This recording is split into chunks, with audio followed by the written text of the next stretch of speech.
হযরত ওমর যেই কোরআনের কারণে অর্ধ পৃথিবীর খলিফা হলেন, সেই কোরআনটা দেখতে কেমন এটা নিজের চোখে দেখার জন্য ছদ্মবেশে মদিনার অলি গলি ঘুরতেছেন। আল্লাহর কোরআনকে দেখবেন, সুবহানাল্লাহ বলেন। কোরআনকে দেখার জন্য মদিনার অলি গলি ঘুরতে গিয়ে দেখে বিস্তীর্ণ মরুভূমি। ওই মরুভূমির মধ্যে একজন রাখাল উট আর দুম্বা চড়ায়।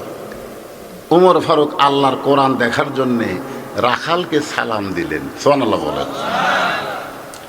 সালাম আগে দেওয়া কি সুন্নত, সালামের উত্তর পরে দেওয়া কি ওয়াজিব। আপনারা জানেন যে সমস্ত ইবাদতের মধ্যে সুন্নতের চাইতে ওয়াজিবের দাম বেশি, ওয়াজিবের চাইতে সুন্নতের দাম বেশি। কারণ যে ব্যক্তি সালাম দিবে সে 90টা নেকি পাবে, আর যে উত্তর দিবে সে মাত্র 10টা পাবে। উত্তর দেওয়া ওয়াজিব হলেও সওয়াব কি কম, আর সালাম দেওয়া সুন্নত হলেও সওয়াব কি বেশি। আপনারা বলেন তো কারণ কি? কারণ হলো যে ব্যক্তি সবসময় সালাম দেয় তার ভিতরে কোনো অহংকার থাকে না। সে অহংকার মুক্ত মানুষ হয়ে জান্নাত যে তার বাড়ি হবে এটা দেখার পরে আল্লাহ তার মৃত্যু দেয়। জোরে গান সুবহানাল্লাহ। আর যে ব্যক্তি সবসময় সালাম নেওয়ার ধান্দায় থাকে, দেয় না, ওই লোকটার গোটা অন্তর অহংকারে ভরপুর হয়ে যায়। সবসময় চিন্তা করে আমার দাম আছে, জনগণ আমাকে সালাম দিবে, আমি দিব কেন? এই সালাম। রাখাল, আমি বড় ক্ষুধার্ত হয়েছি, আমাকে উটের এক পেয়ালা দুধ দাও, যেই দুধটা পান করে আমি ক্ষুধা তৃষ্ণা নিবারণ করতে চাই। রাখাল মুস্কি মুস্কি হাসে, সুবহানাল্লাহ। ওমর ফারুক একটু রাগীদ মানুষ, কিন্তু রাগকে কন্ট্রোল করেছেন, সুবহানাল্লাহ। বলতেছে, রাখাল তোমার সালাম দিলাম, তুমি তো সালামের উত্তর দিলাই না। উটের এক বেলা দুধ চাইলাম আর তুমি মুস্কি মুস্কি হাসো। রাখাল বলতেছে, ভাই আপনি আমারে সালাম দিলেন, সালামের উত্তর দিব, উটের এক পেয়ালা দুধও দিব, কিন্তু তার আগে আমি জানতে চাই আপনার পরিচয় কি, আপনার কি পরিচয়? ওমর ফারুক চিন্তা করলেন যে আমি ছদ্মবেশ ধারণ করেছি আল্লাহর কোরআন দেখার জন্যে। জোরে কোন কি দেখার জন্যে? আমি যদি আমার পরিচয় দেই তাহলে তো রহস্য প্রকাশ হয়ে যাবে। আমি কি পরিচয় দিব? এমন সময় আল্লাহর কোরআন ওমর ফারুকের সামনে এসে বলতেছে, ওমর, রাখাল যখন তোমার পরিচয় চাইছে তুমি আসল পরিচয় দাও। তোমার আসল পরিচয় হলো মিল্লাতা আবিকুম ইব্রাহিম হুয়া সাম্মাকুমুল মুসলিমিন।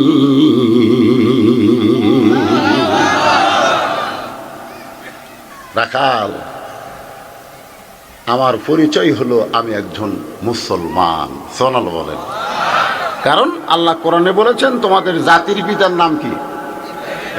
এটা কোনো বাংলাদেশের নেতার কথা না, এটা হচ্ছে আল্লাহর কোরআনের কথা। বাংলাদেশের কথা আমি বলতেছি না। মুসলমানের জাতির পিতার নাম কি? নাম রেখেছে কি?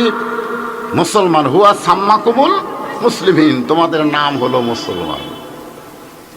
ওমর ফারুক আল্লাহর কোরআন অনুযায়ী বললেন, রাখাল আমার পরিচয় হলো আমি একজন মুসলমান। রাখাল মুস্কি মুস্কি হাসে। ওমর ফারুক বলে, রাখাল আবার হাসতেছ কেন? বলে, হাসার কারণ হলো আসল না নকল। আমার হাসার কারণ হলো তুমি যে মুসলমান পরিচয় দিলে, তুমি আসল মুসলমান না নকল মুসলমান? ওমর ফারুক চমকে উঠছেন। চমকে উঠে বলতেছে, মুসলমান তো মুসলমানই, এর মধ্যে আসল নকল কি? রাখাল বলতেছে, আসল মুসলমান যারা হবে তারা চাওয়ার ব্যাপারে সতর্ক থাকবে। আসল মুসলমান কোনোদিন যাত্রার কাছে চাবে না। যেরকম কিছু ভণ্ড মুসলমান আছে, এখন আপনাকে টাঙ্গাইল আছে কিনা, আল্লাহরে ধন খাজা, আল্লাহরে ধন নবীরে দিয়া, আল্লাহ গেছে গায়েব হইয়া, নবীর ধন খাজা নিয়া শুয়া আছে আজমিরে। কেউ ফেরে না খালি হাতে, খাজারে তোর দরবারেতে। যারা নাউজুবিল্লাহ কোলেন না তারা কি সওয়াব পাচ্ছেন? জবান খুলে বলেন, আরো জোরে বলেন। এরকম কিছু ভণ্ড আছে না নাই? আল্লাহ বাদ দিয়া বাবার, আমার দয়াল বাবার দরবারেতে কেউ ফিরে না খালি হাতে।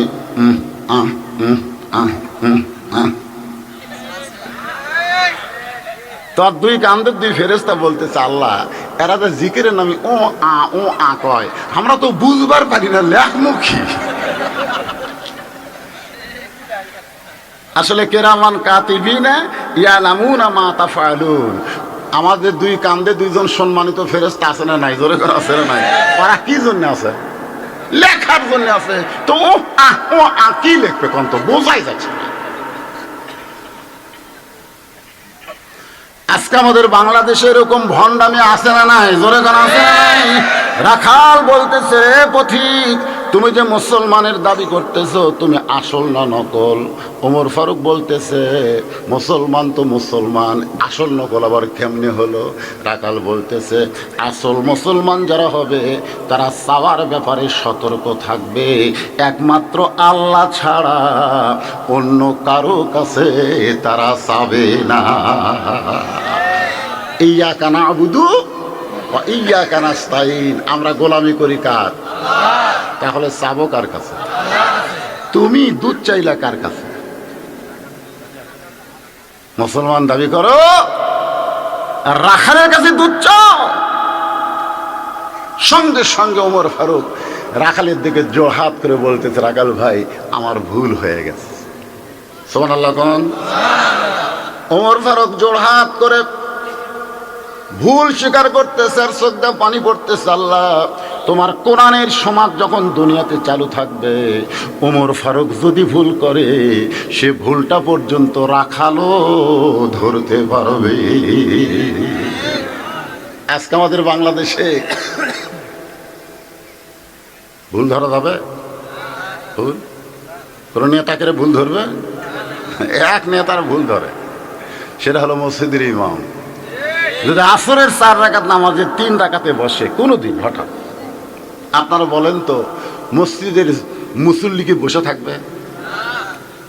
সমস্ত মুসল্লি আল্লাহু আকবার। ইমাম যদি মনে মনে কয় এতদিন 4 রাকাত পড়াছি, আজকে 3 রাকাতই আমি বসে থাকবো, আমি উঠবো না, আমি হলাম টাইটেল পাস দাওরা পাস, তোরা আমার পিছনে নামাজ পড়ি সাধারণ মানুষ, তোরকে লোকমা আমি গ্রহণ করলাম না, এই মনে করে ইমাম যদি স্বৈরাচারী ভূমিকা পালন করে, আপনারা বলেন তো ওই ইমাম কি মসজিদে থাকতে পারবে? মসজিদের মধ্যে কোন ইমাম ভুল করলে সঙ্গে সঙ্গে লোকমা খায়, আর বাংলাদেশে কোন নেতা ভুল করলে কেউ লোকমা দিবার পারে না, কারণ মসজিদ হলো আল্লাহর ঘর, আর গোটা বাংলাদেশ শয়তানের দখলে। শয়তানের দখলে যতটুকু আছে ততটুকুর মধ্যে লোকমা ধরলে বিপদ হবে, কিন্তু আল্লাহর দখলে, আল্লাহর দখল বোঝেন না? আজান দিছে, আজান শোনার পরে আওয়ামী লীগের যারা নামাজ পড়ে, বিএনপির যারা নামাজ পড়ে, তাবলিগ পীর মুরিদি এমনকি জামাত ইসলামের যারা নামাজ পড়ে, তারা কি আলাদা আলাদা মসজিদ খোঁজে না একই মসজিদে যায়? একই মসজিদে যায়। আমি নিজের চোখে দেখছি, ডান পাশে আওয়ামী লীগ, বাম পাশে বিএনপি, মাঝখানে জামাত, 3 জন মিলে কাতার সোজা করতেছে। জামাতে ইসলাম কাতারের যে লাল দাগ আছে তার 4 আঙ্গুল পিছনে দাঁড়াইছে, আওয়ামী লীগ পিছনে হাত দিয়ে বলতেছে লাইনও তাই, লাইনও তাই। তো জামাত বলতেছে, ভাই তুমি আওয়ামী লীগ আমি জামাত, এক লাইনে দাঁড়ান যাবে? আওয়ামী লীগ রাগ করে গেল, এই আমি আওয়ামী লীগ, তুই জামাত, তুই বিএনপি, এটা হলো মসজিদের বাহিরে, মসজিদের ভিতরে কোনো দল নাই, আমরা সব মানুষ ভাই ভাই। দরকার কথা ঠিক না? আপনারা বলেন তো মসজিদের বাইরে তুই বিএনপি, আমি আওয়ামী লীগ, তুই জামাত, কিন্তু ভিতরে যায় আর কোনো দল নাই। তার মানে কোরআনের বাহিরে আমরা যতদিন থাকব আমাদের দলাদলি থাকবে, যেই কোরআনের ভিতরে আমরা আসব তখন কোনো দলাদলি থাকবে না, সব মুসলমান এক দল হয়ে যাবে। জোরে বলেন কথা ঠিক কিনা? রাখাল বলতেছে, পথিক ভুলটা যখন স্বীকার করছো তাহলে তোমার বাঁচার উপায় আছে। আল্লাহ বলেছেন কোনো মানুষ ভুল থেকে যদি বাঁচতে চায় তাহলে তাকে তওবা করার সুযোগ দেওয়া হয়েছে। সুবহানাল্লাহ। ওমর ফারুক বলতেছে ঠিক আছে ভাই, আমি তওবা করতেছি। রাখাল বলতেছে তুমি মূর্খ মানুষ, তুমি তওবা কেমনে করবা? কারণ যে চাওয়ার ব্যাপারেই সতর্ক হয় না, যার তার কাছে চায় সে কি শিক্ষিত না মূর্খ? যত বড়ই পীর সাহেব হোক না কেন, আল্লাহ বাদ দিয়ে যদি অন্য কারো কাছে চাওয়ার জিকির শিখাই, বুঝবেন ওই যত বড়ই বড় পীর সাহেব হোক, ওই হচ্ছে মূর্খ, ওই হচ্ছে ভণ্ড। জোরে কোন কথা ঠিক না? তুমি মূর্খ মানুষ, তুমি কার কাছে চাওয়া লাগবে? আর তুমি চাইলে কার কাছে? তুমি তওবা কেমনে করবা? বরং আমি তওবা করাই, তুমি আমার সঙ্গে তওবা পড়ো। ওমর ফারুকের চোখ দিয়ে দর দর করে পানি আসতেছে। আল্লাহ তোমার কোরআন দেখতে এসে রাখালের ভিতরে তোমার কোরআনের এমন নূর দেখতে পাই যে ওমর ফারুক ভুল করলে রাখাল তাকে তওবা পড়া। যতদিন পর্যন্ত কোরআনের সমাজ চালু না হবে বাংলাদেশে, ততদিন বাংলাদেশের মুসলমান অন্ধকারে বসবাস করতেছে। জোরে কোন কথা ঠিক না? এই অন্ধকার আপনাকেও খারাপ লাগে। আর কোরআনকে যে আল্লাহ নূর বলেছে, আল কোরআনের আলো সব জায়গায় জালো। জোরে কোন কথা ঠিক কি? যেই বলবো আল কোরআনের আলো, আপনার বলবেন সব জায়গা, কোনো জায়গা বাদ থাকা চলবে না। আল কোরআনের আলো এই ঘরে ঘরে কি করলো রে? শুধু ঘরে ঘরে জ্বালার, সব জায়গায়। হ্যাঁ, আল কোরআনের আলো, কোরআন হাদিস যেখানে, দুনিয়ার মুসলমান। মাশাআল্লাহ।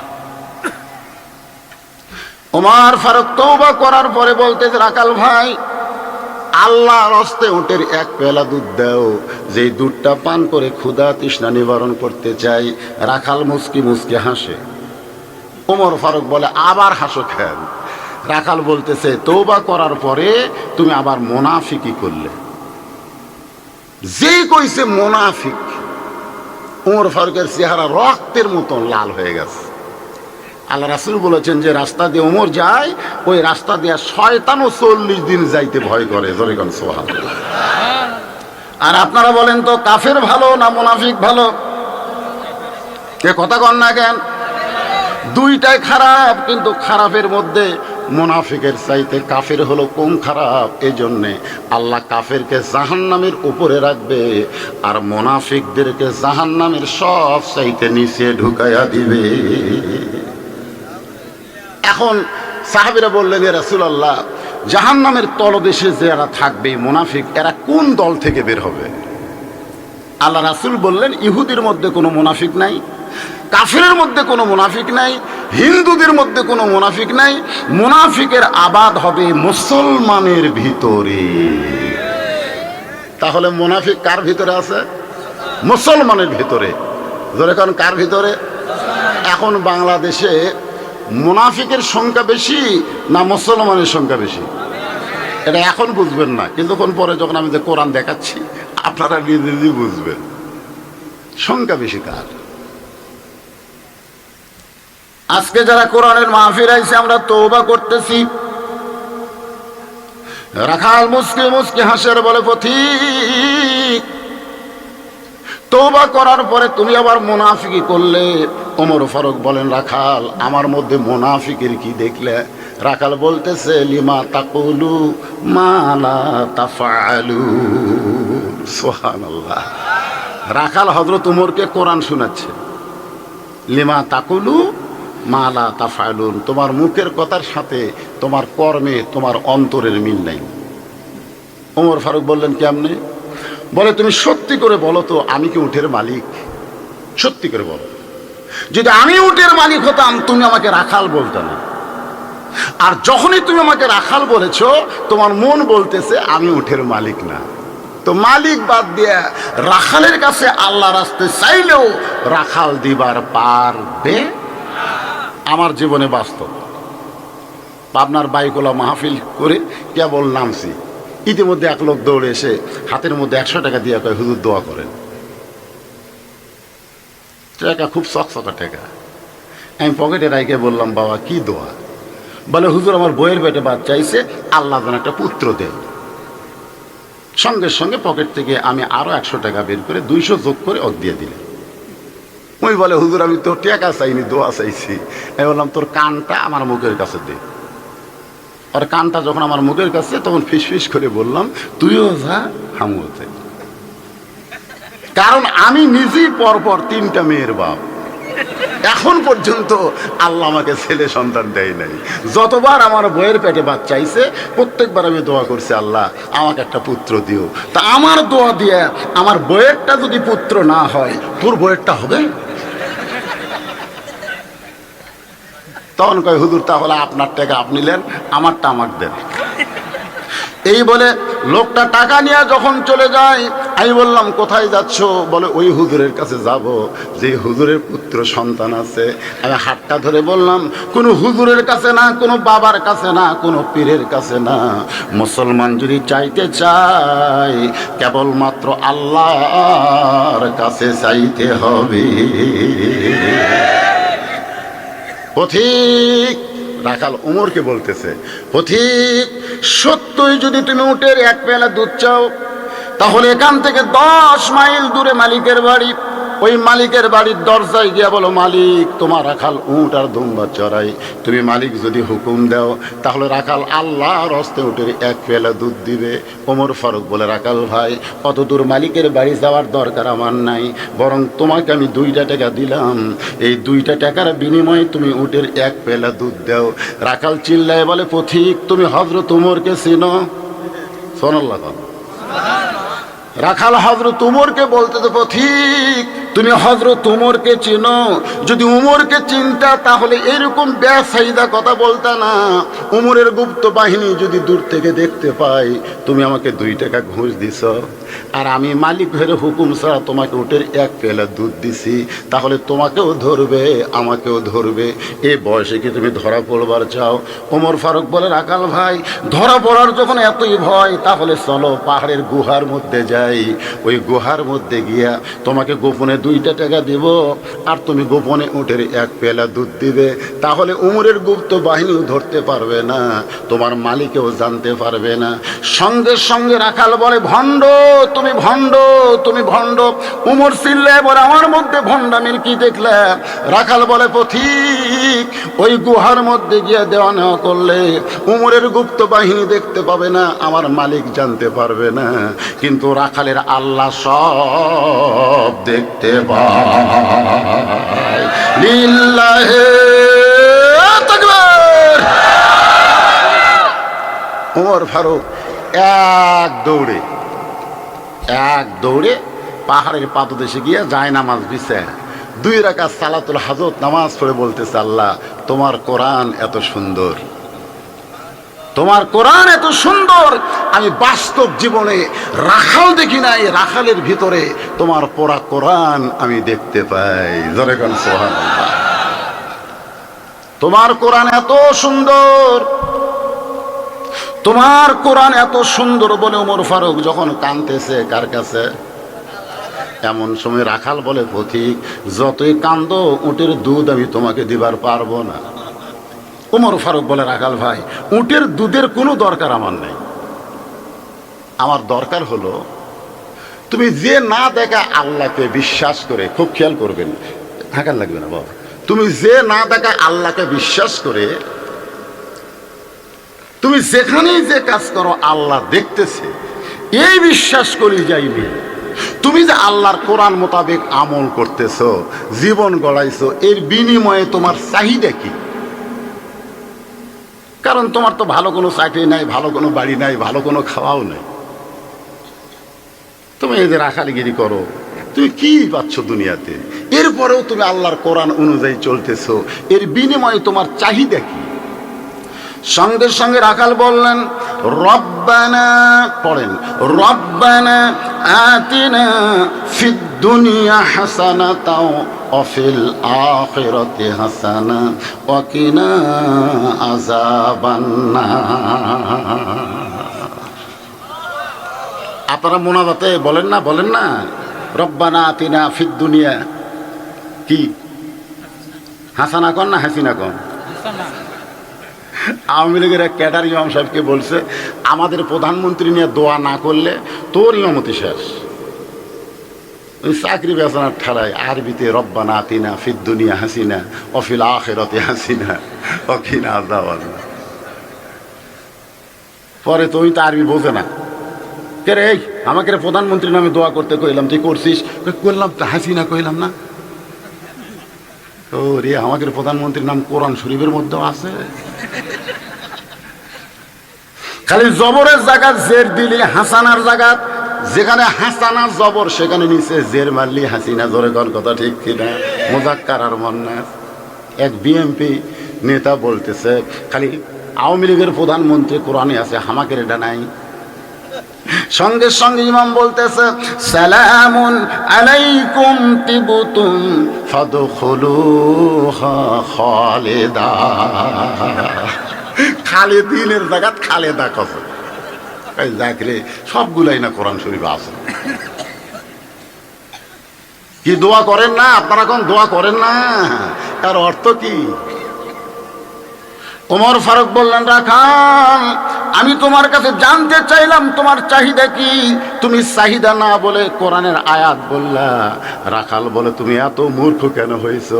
এ আয়াতের মধ্যে দুইটা চাহিদার কথা আছে, একটা হলো দুনিয়ার চাহিদা, একটা হলো আখেরাতের চাহিদা। ওমর ফারুক বললেন, তোমার দুনিয়ার চাহিদা কি?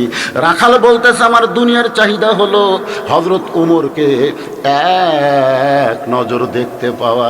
যেই ওমর কোরআনের রাষ্ট্র কায়েম করার কারণে আমার মতন রাখাল না দেখা আল্লাহকে কলিজার মধ্যে জায়গা দিবার পারছে, সেই মহামানব হযরত ওমরকে এক নজর যদি দুনিয়াতে দেখতে পাইতাম, তাহলে দুনিয়ার চাহিদা আল্লাহ আমার পুরা করত।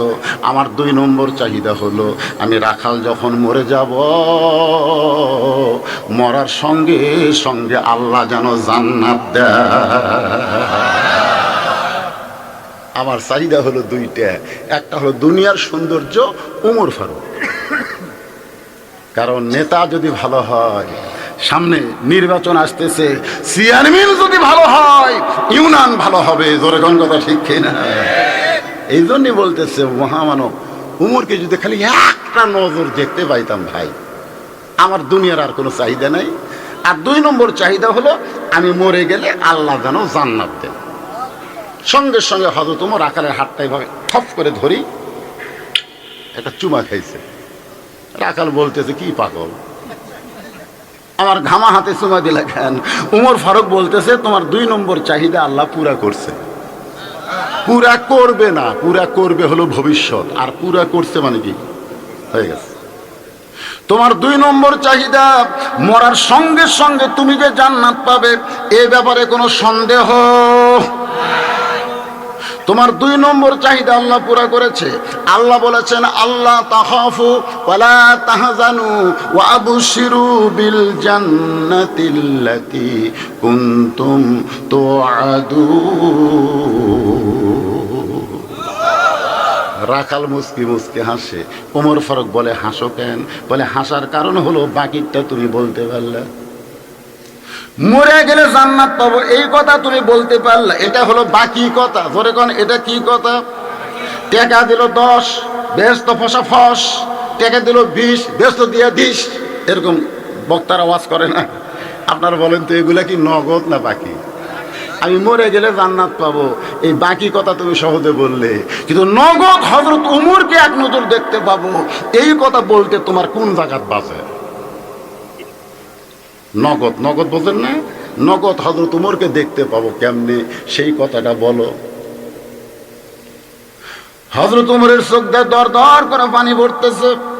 পানি পড়ার কারণ হলো, যে রাখাল আমাকে তওবা পড়াইছে, আমারে মুনাফিক কইছে, আমারে ভণ্ড কইছে, এখন যদি বলি আমি ওমর, বলাও সারা, রাখাল হাত ফেল করে মরাও সারা। জোরে কোন কথা ঠিক কি? আমারে কি করছে? তওবা পড়াছে, মুনাফিক কইছে, ভণ্ড কইছে, এখন যদি বলি রাখাল আমি ওমর, যেই বলবে আমি ওমর, মানে ভয়ের চোটে ওই হাত ফেল করে মারা।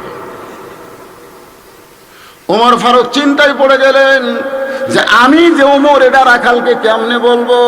এমন সময় আল্লাহর কোরআন সামনে দাঁড়াইছে, কারণ সব সমস্যার সমাধান দিতে পারে আল কোরআন। আসতে হবে না জোরে হবে? সব সমস্যার সমাধান আল কোরআন। এটা কোরআনের কথা। আমার এলাকায় দুটো মেয়ে মানুষ ঝগড়া করলে তার সাইডে জোরে শোনা যায়, আর এতগুলা পুরুষ মানুষ একটু জোরে কোরআনের পক্ষে একটা জোরে স্লোগান আপনারা দিতে পারবেন না? গলা খাঁকারে দেন তো। আমি যেই বলবো সব সমস্যার সমাধান, আপনার বলবেন দিতে পারে আল কোরআন। সব সমস্যার সমাধান ওমর ফারুকের কাছে আল্লাহর কোরআন এসে বলতেছে, ওমর তুমি কি জানো না, উদউ ইলা সাবিলি রাব্বিকা বিল হিকমা, উদউ ইলা সাবিলি রাব্বিকা বিল হিকমা। আল্লাহ বলতেছে ডাইরেক্ট যখন বলতে পারবা না তখন ইনডাইরেক্ট বলবা, হিকমত অবলম্বন করবা। বর্তমান বাংলাদেশে যে অবস্থা চলতেছে, এখন কোনো বক্তা ডাইরেক্ট কোনো কথা বলতে পারবে, তাই বলে কি কথা বন্ধ করবে? হিকমতের সাথে কাম করা লাগবে। তা আমি তো ওমর এটা বলার সাথে সাথে হাত পেন করবো। তাহলে হিকমতটা কি? ওমর ফারুক বললেন, রাখাল সত্যি যদি তুমি হযরত ওমরকে দেখতে চাও, তাহলে তোমাকে ফজরের নামাজ সামনে কাতারে আদায় করা লাগবে। সামনে কাতারে যদি ফজরের নামাজ পড়তে পারো, তাহলে মেহরাবের দিকে লক্ষ্য করে দেখবা যে মানুষটা ইমামতি করতেছে সেই মানুষটি হযরত ওমর। সুবহানাল্লাহ তো বললেন, কিন্তু এখানে একটা গুপ্ত কথা আছে। সে গুপ্ত কথা হলো যে কোরআনের রাষ্ট্র যখন চালু হবে, তখন প্রত্যেকটা নেতাকে ইমামতি করা লাগবে। এখন সামনে নির্বাচন আসতেছে, আপনাদের যারা চেয়ারম্যান প্রাপ্তি হচ্ছে তারা কি ইমামতি করবার পারবে? যদি করবার না পারে, আল্লাহ কোরআনে বলেছে, ইন্নাল্লাহা ইয়ামুরুকুম আন তুআদ্দুল আমানাতি ইলা আহলিহা ওয়া ইযা হাকামতুম বাইনান নাস আন তাহকুমু বিল আদল। আপনারা মনে করছেন ভোটের কথা কোরআনে নেই? ভোট মনে হয় আল্লাহ জানে না? সব সমস্যার সমাধান এই কোরআনের মধ্যে আছে।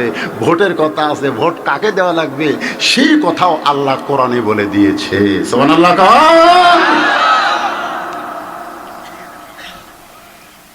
রাখাল মুচকে মুচকে হাসে। ওমর ফারুক বলে, রাখাল আবার হাসো কেন? বলে, হাসার কথা হলো তুমি পাগল। তুমি জানো আমি রাখালি করি, আমি মসজিদের বারান্দায় নামাজ পড়ি, মসজিদের ভিতরে ঢোকার সাহস পাই না, কারণ মসজিদের ভিতরে নবীর দামি দামি সাহাবীরা নামাজ পড়ে। সেই দামি দামি সাহাবীর মধ্যে আমি রাখাল কেমনে যাই? ওমর ফারুক মুস্কি হাসিতে বললেন, রাখাল ভাই তুমি কম দামি, আর ভিতরে যারা নামাজ পড়ে তারা দামি, এই কথা তোমাকে কে বলেছে? বরং আল্লাহর কোরআন বলতেছে, ইন্না আকরামাকুম ইনদাল্লাহি আতকাকুম। ওই ব্যক্তি সবচাইতে দামি হয় যার কলিজার ভিতরে আল্লাহর বেশি ভয়। তাহলে কোনো মন্ত্রী দামি না, কোনো এমপি দামি না, একজন রিকশাওয়ালা যদি বেশি মোত্তাকি হয় আল্লাহর কাছে, প্রধানমন্ত্রী মন্ত্রী এদের চাইতে রিকশাওয়ালার দাম অনেক বেশি। যদি বক্তার চাইতে শ্রোতা আল্লাহর ভয় বেশি করে, বক্তার চাইতে আল্লাহর শ্রোতার দাম বেশি। জোরে কথা ঠিক না? অনেক বক্তা আছে, হাসরের ময়দানে আল্লাহ তাদের এরকম মাথার টুপি রাখবে, বুঝছেন? মাথার টুপি ঠিকই থাকবে, পরনে এরকম জিব্বাও থাকবে, কিন্তু এদের জিব্বা টানা বের করে ওই জিব্বার মধ্যে এরকম বসি বসিয়ে মাছ ধরা বসি ওটা ঢুকে দিয়ে টানে নিয়ে যাবে। তখন আপনারা বলবেন, আল্লাহ এ তো বজ্রশীত, এই হুজুরের ওয়াজ শুনে তো আমরা নামাজি হয়েছি, দাঁড়িয়ে রাখছি, আমরা আপনার ইবাদত করে জান্নাতি হয়েছি এই হুজুরের ওয়াজ শুনে। তা আমরা জান্নাতে যাচ্ছি আর হুজুরের টানে কোথায় নিয়ে যাচ্ছেন? আল্লাহ বলতেছে, ই খালি ওয়াজ করিছে রে, আমল করেনি। তখন আপনারা বলবেন, আল্লাহ আল্লাহ এ হুজুরকে আপনি জান্নাত দেন আল্লাহ, কারণ তার ওয়াজ শুনে আমরা আমল করে জান্নাতি হয়েছি। আল্লাহ বলেছে ওয়ালা তাস্তাহি আনফুসুকুম, ওই সকল জান্নাতি লোকের ওসিলায় আল্লাহ সে বক্তাকে আবার জান্নাত দিতে পারে। আপনাদের ওসিলায় আল্লাহ আমাকে জান্নাত দিতে পারে। সিয়ারত বসে আছি বলে আমার দাম বেশি, চটত বসে আছেন আপনাদের দাম কম, এটা না। দাম নির্ধারণ হবে তাকওয়ার ভিত্তিতে। জোরে কোন কথা ঠিক কিনা? ওমর ফারুক বলে রাখাল, তুমি বারান্দায় নামাজ পড়ো তোমার দাম কম, আর ভিতরে নবীর সাহাবীরা নামাজ পড়ে তাদের দাম বেশি। এই কথা তোমার কে শিখাইল? সত্যি যদি হযরত ওমরকে দেখবার চাও তাহলে ফজরের নামাজ তোমাকে সামনে কাতারে আদায় করা লাগবে। আর সামনে কাতারে যদি আদায় করতে পারো, মেহরাবের দিকে লক্ষ্য করে দেখবা যে মানুষটা ইমামতি করতেছে তিনি হলেন হযরত ওমর। রাখাল বলতেছে তাহলে আজকে এশার নামাজ পড়ার বাড়ি যাব না। ওমর ফারুক বললেন কেন? বলে এশার নামাজ পড়া যদি বাড়ি যাই, ফজরের নামাজ সামনে কাতার ধরা আমার কষ্ট হবে। এশার থেকে প্রস্তুতি নিব, ফজর যেন সামনে কাতার ধরতে পারি। ওমর ফারুক বললেন রাখাল, তুমি বলো তো 5 ওয়াক্ত নামাজের ভিতরে 3 ওয়াক্ত তাড়াতাড়ি, আসর মাগরিব এশা তাড়াতাড়ি, মানে এক নামাজ শেষ হতে আরেক নামাজ, এক নামাজ শেষ হতে আরেক নামাজ, জোরে করে কথা ঠিক কিনা? কিন্তু 2 ওয়াক্ত লম্বা কেন? রাখাল বলতেছে আমি তো জানি না। ওমর ফারুক বললেন তাহলে শোনো, যে এশা থেকে ফজর আর ফজর থেকে জোহর এই 2 ওয়াক্ত লম্বা হওয়ার কারণ হলো ফজরের নামাজের পরে মানুষ জোহর পর্যন্ত দুনিয়ার কাজকাম করে শরীরের যে ক্লান্তি হবে, শরীরের যে ক্ষয় হবে, এশা থেকে ফজর এই লম্বা সময় দেওয়ার কারণ হলো যখন ঘুম পাড়বে, ওই ঘুম পড়ার কারণে দিনের ক্ষয়টা রাতের ঘুমে আল্লাহ পুরা করে দিবে। তাহলে এশা থেকে ফজর যদি তুমি সামনে কাতারে ধরবার চাও, যদি তোমার ঘুম ধরে তখন তুমি কি করবা? রাখাল বলতে যে ঘুমটা যদি ধরে মসজিদের মধ্যে ঘুমায় যাব। যেই বলছে মসজিদের মধ্যে ঘুমাবো, ওমর ফারুক তো একেবারে চেহারার মধ্যে রক্ত নিয়ে বলতেছে রাখাল মসজিদের মধ্যে ঘুম পাড়া। একটা হাদিস দেখ, মসজিদের মধ্যে ঘুম পাড়া। মসজিদ ঘুম পাড়া, জোহরের নামাজ পড়ে সবাই চলে গেছে, কিন্তু ওরা 3 জন 4 ফ্যান দিয়ে গল্প করতেছে। কয় ফ্যান? 4 ফ্যান ঘুরতেছে, ওরা 3 জন মসজিদের মধ্যে গল্প করতেছে। ফেরেশতাকে আল্লাহ সবাই জোহরের নামাজ পড়ে বাড়িতে গেল, এই 3 জন তো বাড়িতে যায় না, এরা মসজিদের মধ্যে গল্প করে, ফ্যান ঘুরতেছে, এর কি রেজাল্ট কি? আল্লাহ বলতেছে নামাজ পড়ার পরে অজাতা গল্প করতে গিয়া যতক্ষণ ওদের মাথার উপর ফ্যান ঘুরলো, এই ফ্যানের বিল এই 3 জন আলাদাভাবে না দেওয়া পর্যন্ত জান্নাতে যাবার পারবে না। কারণ মসজিদ ওর বাপের ঘর না, ইচ্ছা মতো ফ্যান ঘুরাবে। জোরে কোন কথা ঠিক কিনা? মসজিদ তোমার বাপের ঘর। কি অবস্থা! ফাইজা কুদিয়াতিস সালাহ ফান্তাশিরু ফিল আরদ, নামাজ হয়ে গেল, আর থাকা যাবে না, বের হওয়া লাগবে। ও রাখাল, বরং তুমি ফজরের আজানের গুরুত্ব দিও। 5 ওয়াক্ত নামাজের মধ্যে ফজরের আজানের গুরুত্ব কম না বেশি? দেখেন 5 ওয়াক্ত নামাজের ভিতরে যা বলা হয়, ফজরের আজানে কিন্তু 2টা কথা বেশি বলে। কি বলে?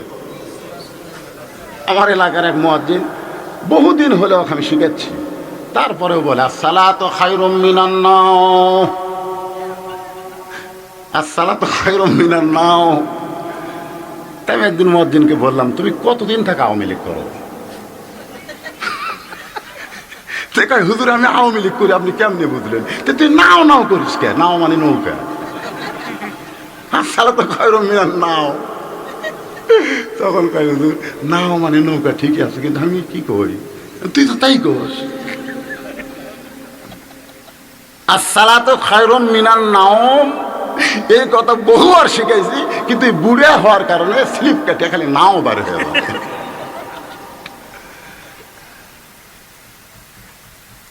কত কামাতে সালা বলবারই পারে না, কাট করা ফেলা, কাট করা ফেলা। মানে গ্রামগঞ্জের মুয়াজ্জিনের বেতন কম ভাই রে, এখন ভালো মুয়াজ্জিন পাবে কোথায়? মাস গেলে 600 টাকা তাই ও পান খাওয়ার জন্যে। দোকান কি খাওয়ার জন্যে? যে মুরব্বী আপনাকে তো কিছু দিতে পারলাম না, তবে 600 টাকা মাস গেলে দিব, পান খাবেন। ওই পান খাওয়ার ধান্দায় আজান দেয়।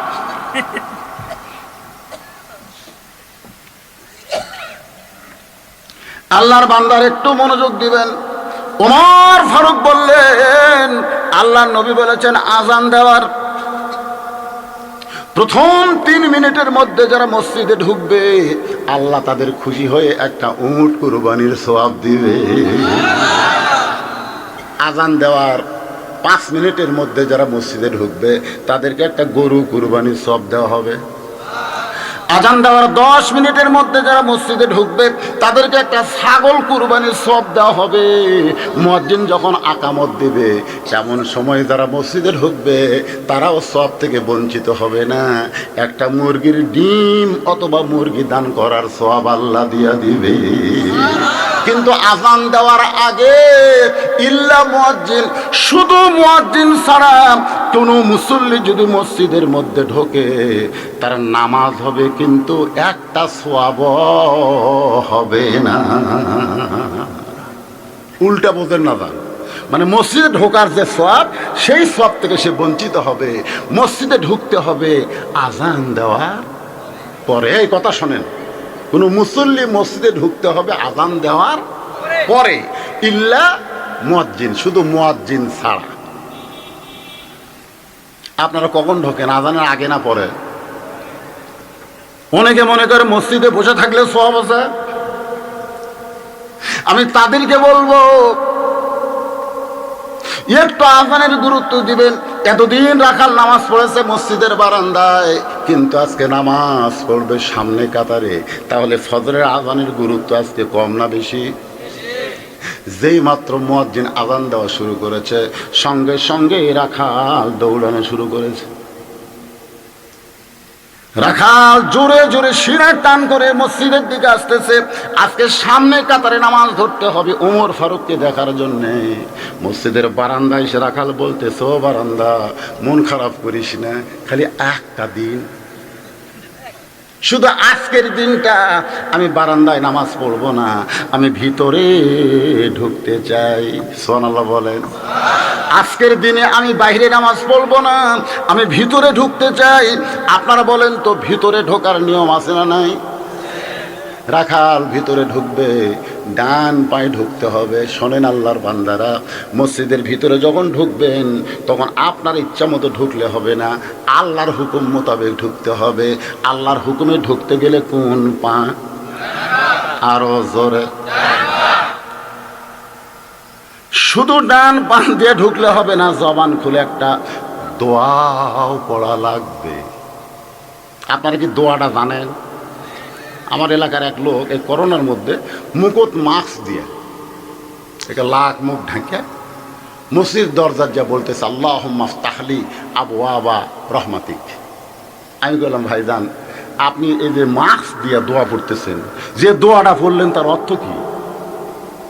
তো বলতেছে, হুজুরা পড়ে আসতেছি কিন্তু অর্থ তো জানি না। আমি বললাম, দোয়ার অর্থ জানলে আপনি মুখে মাস্ক রাখতেন না, কারণ মাস্ক হলো গজব আর দোয়া পড়তেছেন রহমত। জোরে খান কথা ঠিক কিনা? কারণ এটা হলো রহমতের দরজা, দিয়ে রহমত পাওয়ার নিয়তে আপনি আল্লাহর ঘরে ঢুকতেছেন। মুকুট মাস্ক দিয়েছেন কেন? বলে করোনার ভয়। আপনি জানেন এই ঘরের মালিকের ইবাদত করলে কি হয়? বলে তা তো জানি না। আল্লাহ বলেছে, ফালিয়াবুদু রব্বা হাযাল বাইত আল্লাযী আত'আমাহুম মিন জু'ইন ওয়া আমানাহুম মিন খাউফ।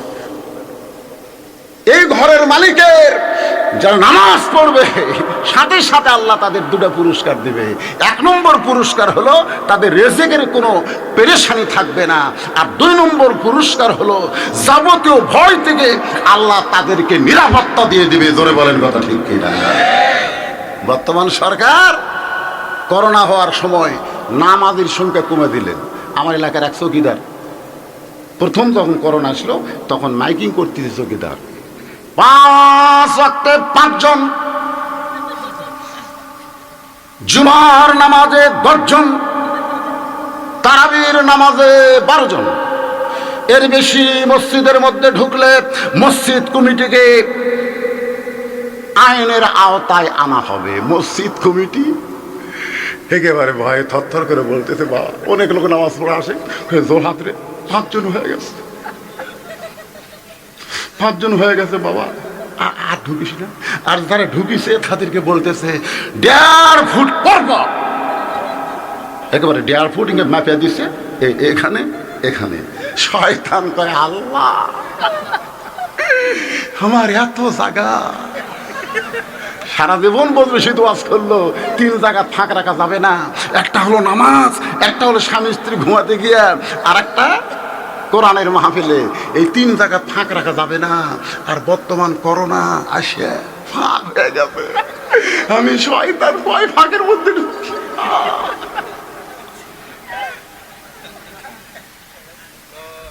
যেখানে আল্লাহ বলতেছে এই ঘরের মালিকের ইবাদত করো, যাবতীয় ভয় থেকে আমি আল্লাহ নিরাপত্তা দিয়ে দিব।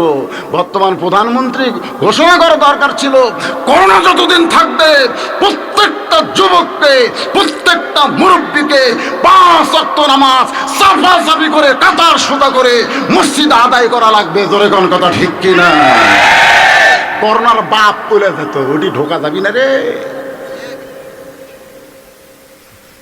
মুকদ মাস্ক দিয়ে রহমতের দোয়া পড়তেছে।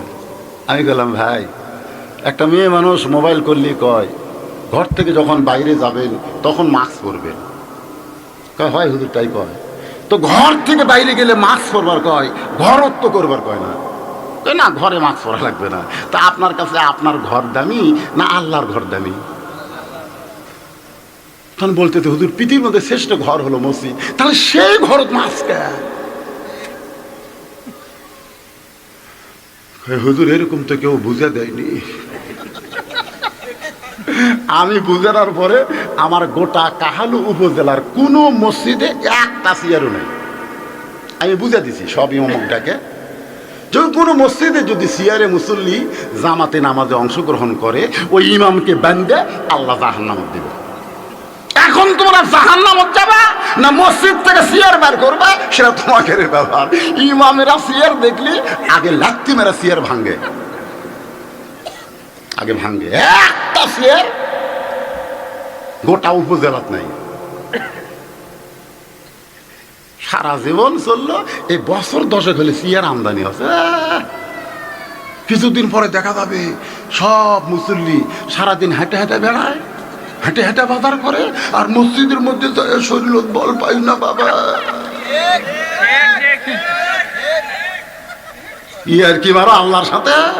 আল্লাহ বলেছে কম দাঁড়াও, লিল্লাহে, আল্লাহর জন্য অনীতিন আনুগত্য নিয়ে দাঁড়াও। ইয়ার কি মারার জন্য মসজিদ না।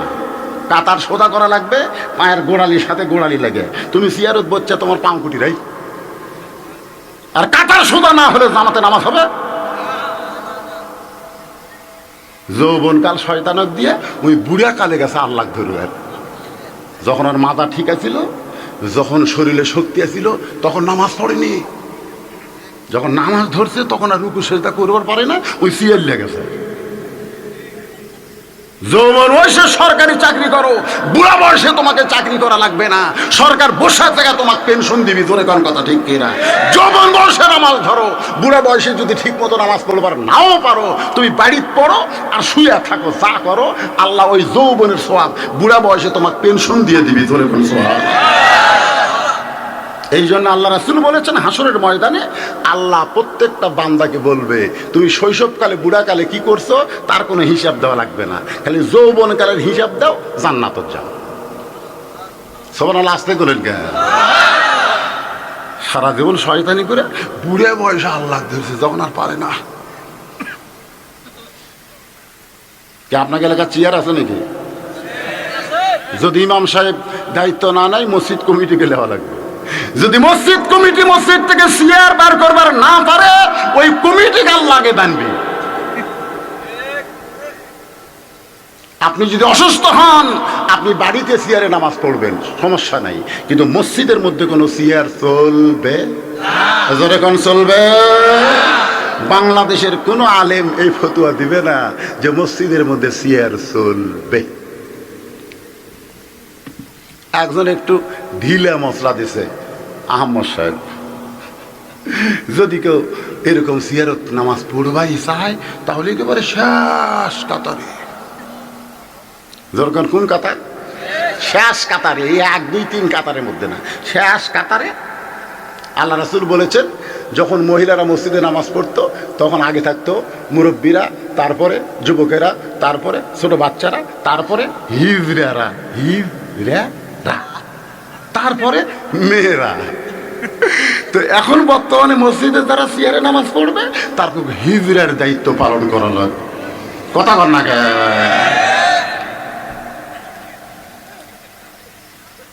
একটু মনোযোগ দা কথাগুলো শুনবেন। এতদিন রাখাল নামাজ পড়েছে মসজিদের বারান্দায়, কিন্তু এখন নামাজ পড়বে সামনে কাতারে। এখন সামনে কাতারে নামাজ পড়তে গেলে মসজিদের মধ্যে ঢুকতে হবে কার হুকুমে? হুকুম কি? ডান পা। ধরে কোন পা? জবান খুলে একটা দোয়া পড়া লাগবে, আল্লাহুম্মা ফতাহলি আবওয়াবা রহমাতিক। এই দোয়াটা পড়ে রাখাল সামনে কাতারে যাবার চায়। প্রত্যেকটা সাহাবী নড়ে সরে রাখালকে সামনে কাতারে যাওয়া রাস্তা করে দেয়। রাখাল মাথায় হাত দেখায়, আল্লাহ রে, বাইরে থেকে এতদিন কি মনে করছিলাম? এতদিন বারান্দার থেকে মনে করছিলাম ভিতরে দামি দামি সাহাবী, কিন্তু ভিতরে ঢুকে দেখতেছি আমিও যা, এরাও তাই। আসলে ভিতরে না ঢুকলে তো বোঝা যাবে না। সারাদিন ভিক্ষা করে 2 সের চাল না ফকির বাড়িতে আসে, ফকিরের বউ রাগ করে কয় এর বেশি হয় না, এই 2 সেরের বেশি হয় না খেয়ে। ফকির বলতেছে মানুষ দেয় না রে, মানুষ দেয় না। বউ বলতেছে আপনি আসলে জায়গা মতো যান না, আপনি যেগুলো দরজা যান ওরাই তো ফকির, আর আপনি কি ভিক্ষা দিবে? অনেক দরজা দেখবেন। এক ফকিরকে আমি দেখছি এক দরজার ভিক্ষাছে, মাঝখানে 3 দরজা বাদ দিয়ে আরেক বাড়ির দরজার ভিক্ষা চায়। তাই ফকিরকে বললাম, কে ভাই এই 3 বাড়ির দরজা বাদ দিলেন কেন? কয় হুজুর আপনি ভিক্ষা করেন। আমি বললাম না, তো তা বলে বুঝবেন কেমনে? আমি বললাম তুমি কলি তো বুঝবো। বলি এই 3 দরজা এর আগে কমপক্ষে 10 বার ভিক্ষা চাইছি, প্রত্যেকবারই বলেছে মাফ করো। যারা ফকিরের কাছে মাফ করে তারা ফকিরের চাইতেও বড় ফকির। এই যে আমার একটা সময়ের দাম আছে হুজুর, আমি এই 3 দরজার তালাক দিছি, 3 তালাক। আমি যতদিন ভিক্ষা করবো তোরকে দরজা আমি যাবো না, কারণ আমার সময়ের দাম আছে। বউ বলতেছে এমন একটা দরজার খবর দেই, সেই দরজা বরাবর গিয়ে যদি ভিক্ষা চান তাহলে হয়তো আর ভিক্ষা করা নাও লাগতে পারে। ফকির বলে বউরে সেই দরজার নাম কি? বলে বাদশাহ শাহজাহানের দরজায় গিয়ে বাদশাহ শাহজাহানের কাছে বলবেন এমন ভিক্ষা দিবে হয়তো আর কোনোদিন ভিক্ষা করা লাগবে না। ফকির বইয়ের বুদ্ধি শুনে বাদশাহ শাহজাহানের রাজ দরবারের দরজায় গিয়া দেখে বিশাল দেহি একটা দারোয়ান লাঠি নিয়ে দাঁড়ায় আছে। ফকির মনে মনে চিন্তা করে এতদিন ভিক্ষা করেছি কিন্তু এরকম লাঠিওয়ালা মানুষ তো দেখি নাই। আপনারা কি মনে করছেন এতদিন কি বাদশাহ শাহজাহানের দরবারে আছে? যেই ফকির দরজার দিকে দাবার চায় দারোয়ান লাঠি তুলছে, কোন দিকে? ফকির বলতেছে আমার বউ কইছে বাদশাহ শাহজাহানের কাছে যাওয়া লাগবে। দারোয়ান করছে বউয়ের বুদ্ধি শুনে মরিস না। এই দরজা দেয়া বাদশাহ শাহজাহানের উজির নাজির মন্ত্রী বাদশাহ শাহজাহানের আত্মীয় স্বজন ছাড়া কেউ ভিতরে ঢুকতে পারে না। এই জন্যই আমরা লাঠি নিয়ে খাড়া হয়েছি। ফকির চিন্তায় পড়ে গেল, এই দারোয়ানের হাতে লাঠি, এর সাথে শক্তি দিতে পারা যাবে না। এখন কি করা লাগবে? হিকমত অবলম্বন করা লাগবে। এক দৌড়ে গিয়া ফকির দারোয়ানের 2 পা চাইবা ধরে কান্না শুরু করেছে।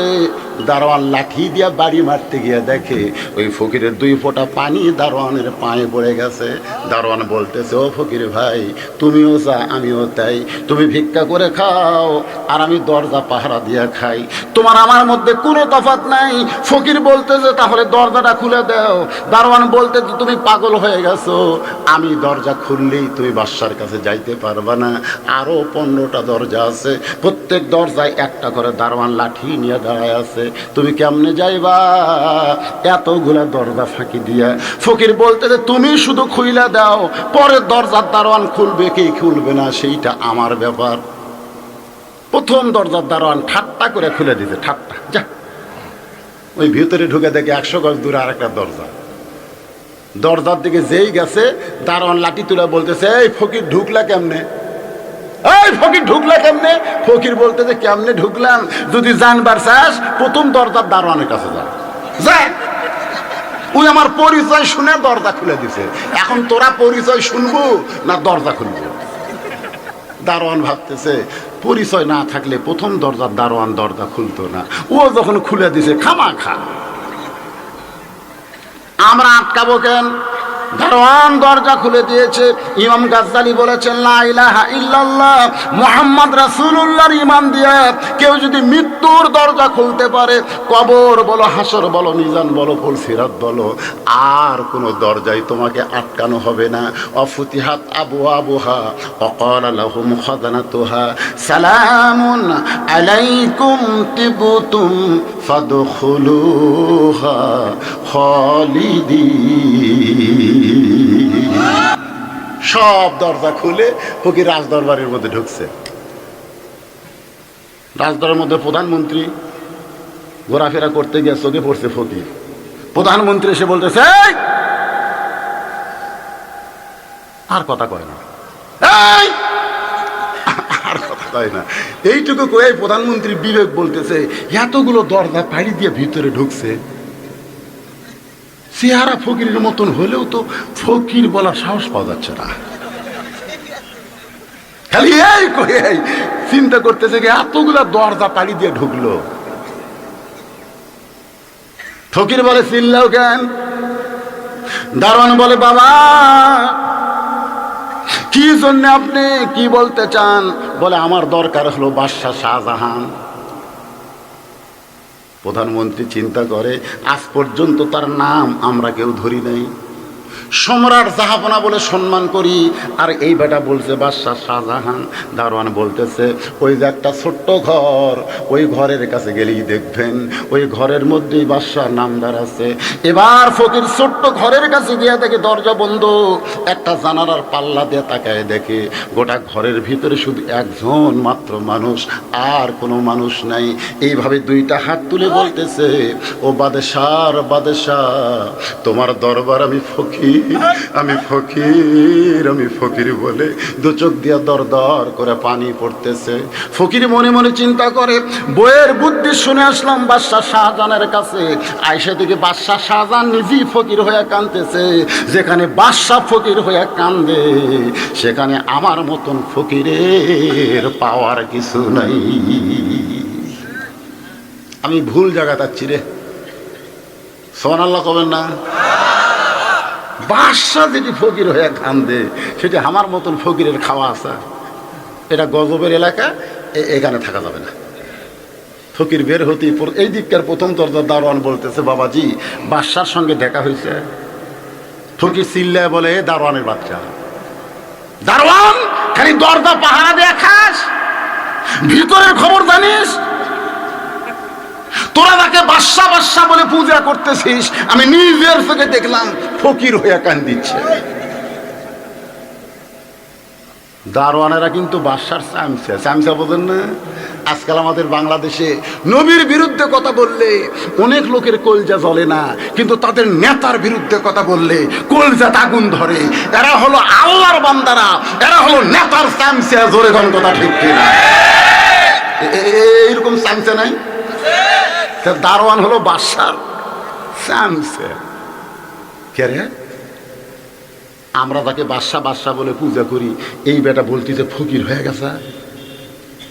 আরো দরজার দারোয়ান ছিল, ফকিরের দিকে না তাকায়া ওই দরজার দারোয়ানের দিকে তাকায়া দারোয়ান বলতেছে, রে দারোয়ানেরা, খামাখা দরজা পাহারা দিয়া লাভ কি? ভিতরে মৌলবাদী ঢুকছে। ভারত সরকার কিন্তু বাংলাদেশের সরকারকে বলেছে বাংলাদেশে মৌলবাদী বেড়ে গেছে। জোরে কথা ঠিক কিনা? দারোয়ান গুলো বলতেছে দরজা পাহারা দেয়া লাভ কি? ভিতরে মৌলবাদী ঢুকছে, আয় আয়। সমস্ত দারোয়ান একত্র হইয়া কেউ ফকিরকে কিল মারে, কেউ লাত্তি মারে, কেউ ঘুষি মারে। ফকির খালি খিলখিল করে হাসি আর বলে, আরো মার, আরো মার, আরো মার। দারোয়ান কয়, কে রে? এক ধরে আমরা মারি, এই কয় আরো মার, ব্যাপার কি?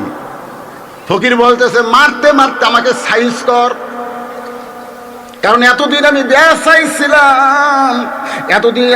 চাইছিলাম, যাকে বাদশাহ বিশ্বাস করেছিলাম, আজকে নিজের চোখে দেখলাম সে ফকির হয়ে কাঁদতেছে। আমি এতদিন যাকে বাদশাহ মনে করতাম সে বাদশাহ না, আসল বাদশাহ হলো বাদশাহ শাহজাহান, যার কাছে ভিক্ষা চাই সেটাই হলো আসল বাদশাহ। তাবারাকাল্লাযী, বলেন তাবারাকাল্লাযী বিয়াদিহিল মুলকু ওয়া হুয়া আলা কুল্লি শাইইন কাদির। রাখাল চিন্তা করে, এতদিন মনে মনে ভাবছিলাম ভিতরে দামি দামি সাহাবী, আজকে ভিতরে ঢোকা দেখতেছি আমিও যা তারাও তাই, সামনে যাবার চাইনি রাস্তা করে দেয়।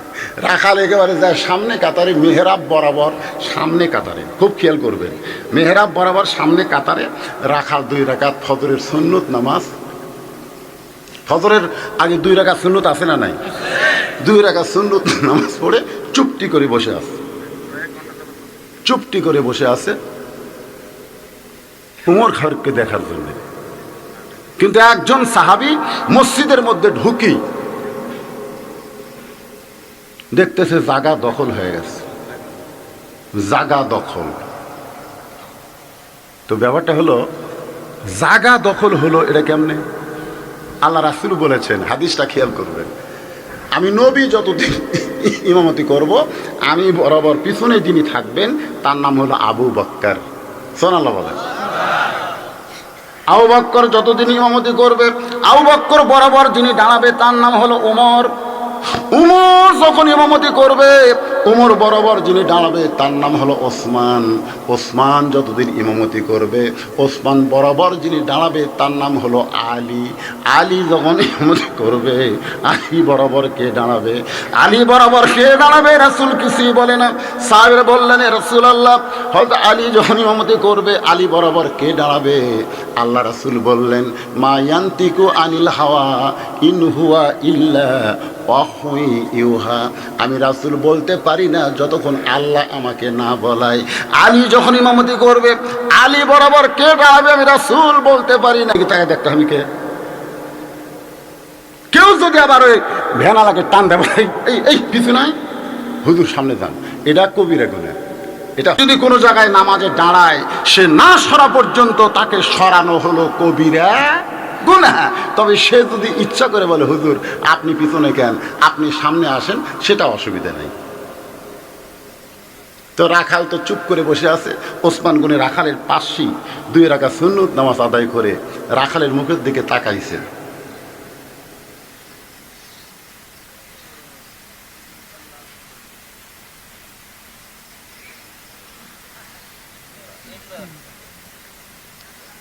রাখাল বলতেছে, এই মিয়া,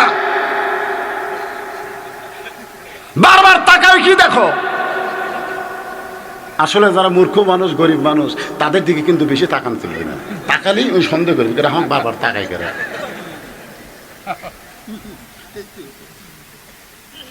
এত জোরে চিল্লা উঠছে, কেন উঠছে জানেন? কারণ সবসময় যে ব্যক্তি রাখালি করে তার ভাষা কোনোদিন নরম হয় না। আল্লাহ রাসূল বলেছেন, প্রত্যেকটা অভিভাবককে রাখালের দায়িত্ব দিয়ে আল্লাহ দুনিয়াতে পাঠাইছে। প্রত্যেকটা অভিভাবককে রাখালের দায়িত্ব দিয়ে দুনিয়াতে প্রেরণ করছে। এখন হয়তো আপনারা বলবেন, হুজুর আমাদের তো গরু ছাগল নাই, আমরা কিসের রাখালি করব? আপনার আসলেই গরু ছাগল নাই, কিন্তু চোখ বন্ধ করে বিবেকের আয়নায় তাকায় দেখেন, আপনার বাড়িতে 2টা আছে। একটা হলো 22 বছরের, আর একটা হলো 17 বছরের। 22 বছরের যেটা আছে সেটা হলো আপনার ছেলে, আর 17 বছরের যেটা আছে সেটা হলো আপনার মেয়ে। তাহলে আপনি একজন বাবা হিসাবে এই ছেলে মেয়ের রাখালির দায়িত্ব আপনার আছে না নাই? জোরে কোন আছে না নাই? কি রাখালি করবেন? আপনি ছেলের দিকে তাকায় দেখবেন, আপনার ছেলে কেমন পোশাক পরে, আপনার ছেলে কেমনভাবে চলাফেরা করে, আপনার ছেলে ফ্রি পাবজি গেম খেলতেছে কিনা, নিজে বাবা হিসাবে একটু দেখার দরকার আছে না নাই? আপনি তাকায় দেখবেন আপনার মেয়েটা কি পোশাক পরতেছে, আপনার মেয়েটা কিভাবে চলতেছে, নিজে বাবা হিসাবে একটু দেখবেন। কারণ আল্লাহর নবী ঘরের মধ্যে ঢুকে দেখে ফাতেমা মাত্র 9 বছর বয়স, হাতের মধ্যে 2টা চুড়ি দিয়া মুস্কি মুস্কি হাসতেছে।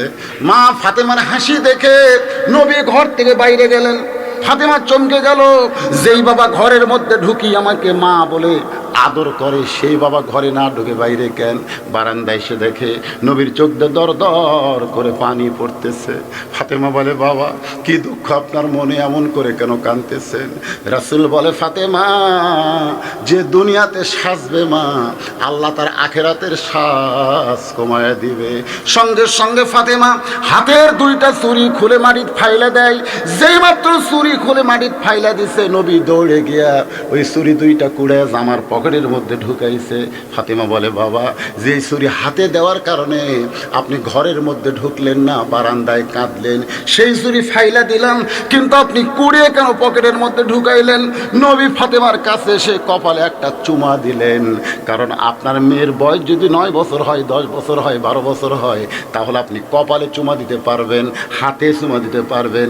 আপনার মেয়ে যদি 1 থেকে 5 বছর পর্যন্ত হয়, তখন আপনি মুখেও চুমা দিতে পারবেন। কিন্তু 5 বছর যখন অতিক্রম করবে, আপনি বাবা হলে কি হবে? আপনি তখন মেয়ের মুখে আর চুমো দিতে পারবেন না। বাবা হইয়াও আল্লাহ কিন্তু একটা লেভেল করে দিয়েছে। নবী ফাতেমার কপালে চুমো দিয়ে বললেন, ফাতেমা তোমার হাতের চুড়ি আমি যত্ন করে রাখবো মা, শুধু চুড়ি যত্ন করে রাখবো না, তোমার নাকে একটা নাক ফুল পরায় দিব, তোমার কানে দুল পরায় দিব, তোমার গলায় মালা পরায় দিব। ফাতেমা বলতে যে কবে কবে কবে? আল্লাহর নবী বললেন, যেদিন তোমার বিবাহ হবে। রে ফাতেমা শোনো, মেয়েরা কেবলমাত্র এক ব্যক্তির জন্য সাজতে পারবে মা, সেই ব্যক্তি হলো তার স্বামী। স্বামী ছাড়া অন্য কোনো পুরুষের জন্য মেয়েদের সাজা জায়েজ না।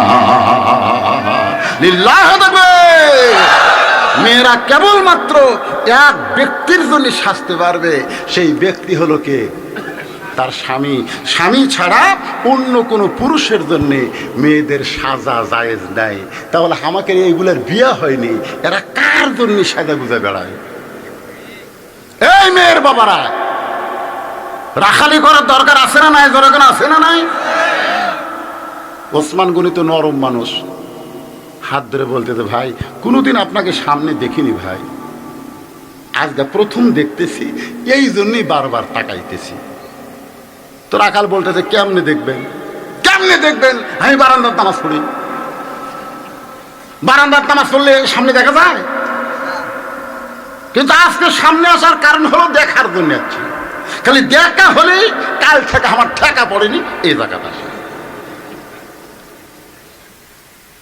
ওসমান গনি চোখের পানি বের করে বললেন, আজকে প্রথম এসে আপনি দেখতে পাবেন, অথচ এত বছর হলে সামনে কাতারে নামাজ পড়ি, এখন পর্যন্ত দেখতে পাইনি। ওসমান গনির চোখ দিয়ে দর দর করে পানি পড়তেছে। রাখালকে বলতেছে, ভাই আজকে প্রথম এসে আপনি দেখবেন, দেখার পরে আর কোনোদিন আসবেন না, অথচ আমি এত বছর হলে সামনে কাতারে নামাজ পড়তেছি, এখন পর্যন্ত দেখতে পাই নাই। রাখাল দেখতে আইছে হযরত ওমরকে, আর ওসমান দেখতে চায় নামাজের মালিক আল্লাহকে। এখানে যে লোভ দেওয়া হয়েছে, আল্লাহ রাসূল যে বলেছেন, আনতা আবুদুল্লাহ কান্নাকা তারাহু ফাইল্লাম তাকুন তারাহু ফাইন্নাহু ইয়ারাকা। জোরে কোন সুবহানাল্লাহ। যখন তুমি ইবাদতের মধ্যে শামিল হবে, ইবাদতের মালিক আল্লাহকে দেখতে পাবে। আল্লাহ যদি দেখা সম্ভব না হয়, আল্লাহ যে তোমাকে দেখতেছে এই বিশ্বাস তোমার কলিজার মধ্যে আসবে। জোরে কোন সুবহানাল্লাহ। রাখাল বলতেছে, ভাই তোমার চোখে সমস্যা আছে। ওসমান গনিকে বলতেছে, তোমার চোখে সমস্যা আছে, তুমি আমার হাত ধরো, আমি নিজেও দেখব এবং তোমাকেও দেখায়া দিব। সুবহানাল্লাহ কোন লেখা। রাখাল বলতেছে, তোমার চোখে সমস্যা আছে, এই কারণেই তুমি দেখতে পাও না। তুমি আমার হাতটা ধরো, আমি নিজেও দেখব এবং তোমাকেও দেখায় দিব।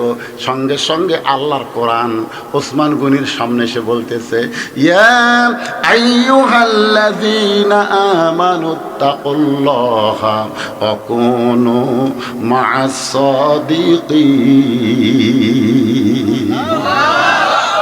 রে ইমানদার বান্দারা, আল্লাহর ভয় যদি তোমাদের কলিজার মধ্যে রাখতে চাও, তাহলে একজন সত্যবাদী আল্লাহওয়ালার সাথে হও।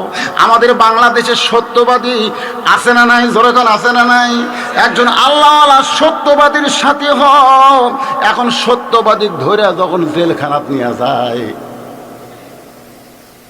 কোনো আমার বগুড়াতে যখন তারেক জিয়া ছিল, বুঝলেন, তারেক জিয়া নাম শুনছেন? তখন যুবকেরা তারেক জিয়া বগুড়া গেলি মিছিল করতো, তারেক জিয়া যেখানে আমরা আছি সেখানে। তারেক জিয়া জেলখানায়, এক সাংসার মিছিল নাই। এটা কি আমার কথা না আল্লাহ? আল্লাহ বলতেছে ওয়াকুনু মা'আস সাদিকিন, আল্লাহওয়ালা সত্যবাদীদের তোমরা সাথী হও, সত্যবাদীদের দল করো। ওসমান গনি রাখালের হাতটা ধরে এই আয়াতটা সামনে এসেছে। আয়াতটা বলতে, ওসমান রে, তোমার যোগ্যতাই তুমি আজ পর্যন্ত দেখতে পাও নাই। আজকে এমন একজন আল্লাহওয়ালা পাইছো যে নিজেও দেখবে এবং তোমাকেও দেখায়া দিবে। কিছুক্ষণ পরে আকামত শুরু, কিছুক্ষণ পর আকামত শুরু। আকামতের মধ্যে যেই কত কামাতের সালা, কত কামাতের সালা, ওমর ফারুক মেহরাবের মধ্যে ঢুকছে। সুবহানাল্লাহ। হয়তো আপনারা বলবেন, হুজুর ইমাম সাহেব মেহরাবের মধ্যে কোন দিক দিয়ে ঢুকলো? বর্তমান আমাদের বাংলাদেশে ইমাম সাহেবকে দরজা দিয়ে মেহরাবের মধ্যে আসতে হয়। জোরে কোন কথা ঠিক কি না? কিন্তু যেদিন কোরআনের রাজ্য চালু হবে, সেদিন ইমামকে দরজা দিয়ে মসজিদে ঢোকা লাগবে না।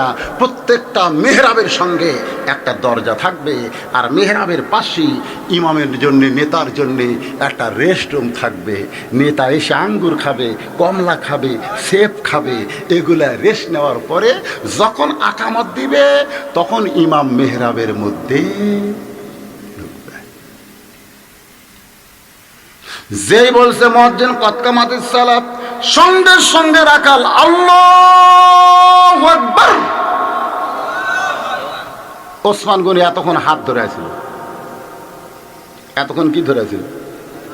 যেই রাখাল আল্লাহু আকবার কইছে, ওসমান গনি হাত ছাড়া দিছে। হাত ছাড়া দিয়ে বলতেছে, ভাই, ইমাম সাহেব ভুল করলে মানুষ আল্লাহু আকবার লোকমা দেয়। এখন পর্যন্ত আকামতই শেষ হয়নি, আর তুমি আল্লাহু আকবার লোকমা দিলে। রাখাল বলতেছে, এই জন্যই তো তুমি কানা, এই জন্যই তুমি কানা, দেখবার আসে তুমি দেখবার পাও না। দ্বিতীয় কাতারে একজন সাহাবী দৌড়ে এসে রাখালের হাতটা হেঁচকা দিয়ে ধরে বলতেছে, এই পাগল, তোকে সামনে দেখি আমার সন্দেহ হয়েছে। তুই যাকে বলতেছিস এই জন্যই তো আপনি কানা, এই মহান ব্যক্তিকে তুই চিনিস? রাখাল চোখের পানি বের করে বলে, ভিতরের কাউকে আমি চিনি না, ভিতরের কাউকে আমি চিনি না, এই জন্যই তো আমি বারান্দায় নামাজ পড়ি। সাহাবী বলতেছে, যেই ব্যক্তি তুই কানা কানা বলতেছিস, এই ব্যক্তি হলো আল্লাহর নবীর, আল্লাহর নবীর ডবল জামা ওসমান গনি। যারে তুই কানা কানা বললি, এই মহান ব্যক্তি হলো নবীর ডবল জামাই ওসমান গনি। রাখাল কান্দার বলে, এই জন্যই তো ভিতরে ঢুকতে চাই না, আমি বারান্দায় নামাজ পড়ি। ভিতরের দামি সাহাবীকে আমি কেমনে চিনবো? কিন্তু ওই পথিক আমার সর্বনাশ করছে।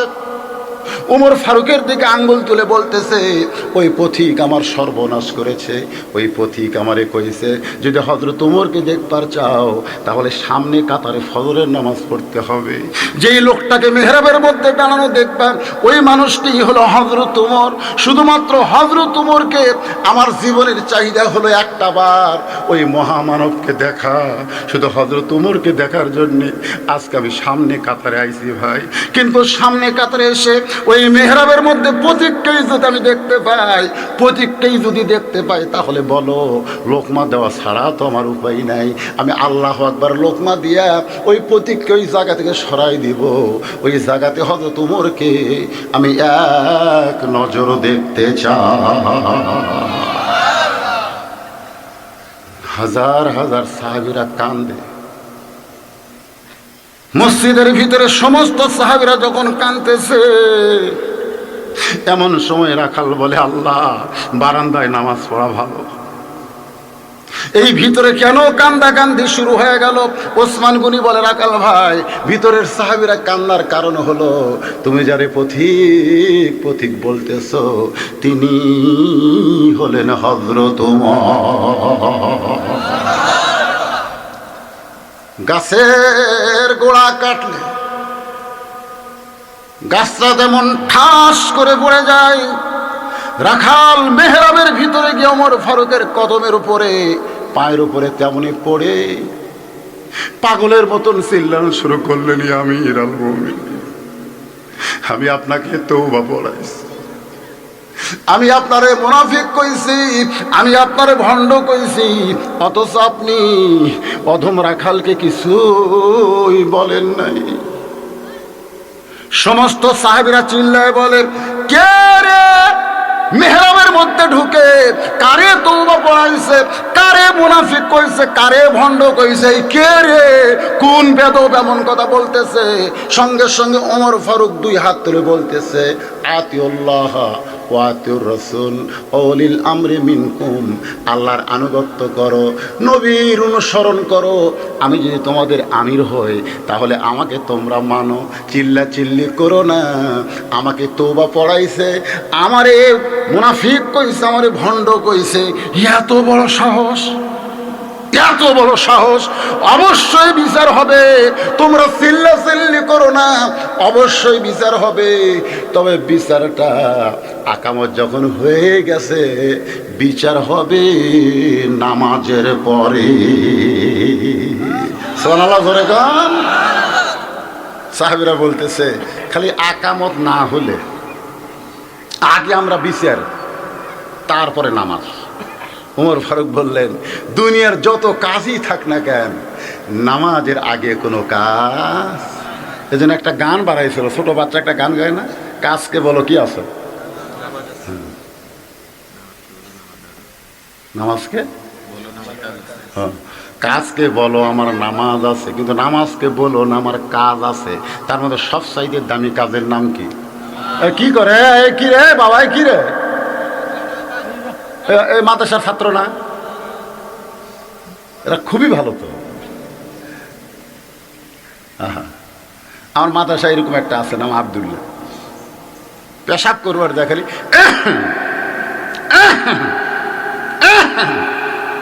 আমি মাদ্রাসার মুহতামিমকে ডাক দিয়ে বললাম, হুজুর এই আব্দুল্লাহ পেশাব করবার যা কাছে কে, এরা সিরাপ খাওয়াতে পারেন না?